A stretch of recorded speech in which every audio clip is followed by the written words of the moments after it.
पंतप्रधान नरेंद्र मोदी यांनी जगाच्या सद्यस्थितीवर चिंता व्यक्त केली आणि आज जगासमोर मोठी आव्हानं उभी आहेत आणि हे दशक हे संकटांचं दशक बनलं आहे असं मोदी यांनी म्हटलंय। तर आधी कोरोना, नंतर युद्ध आणि आता निर्माण झालेलं ऊर्जा संकट, यामुळे जग हे एका मोठ्या संकटातून जातंय असं मोदींनी स्पष्ट केलं आणि चिंता व्यक्त केली।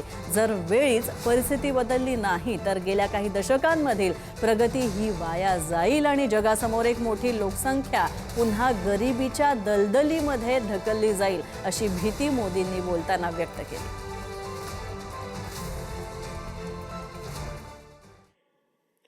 दुनिया के लिए आपदाओं का दशक बन रहा है।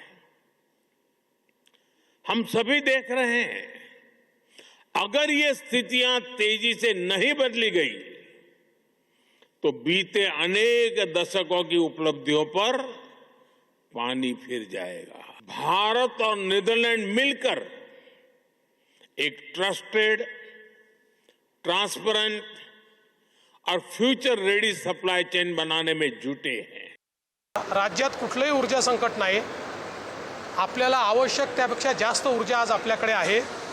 एखाद्या ठिकाणी कधीतरी ग्रिड फेलियर होतं, त्यामुळे काही काळाकरता, काही तासांकरता संकट तयार होतं, बाकी राज्यात भरपूर वीज आहे।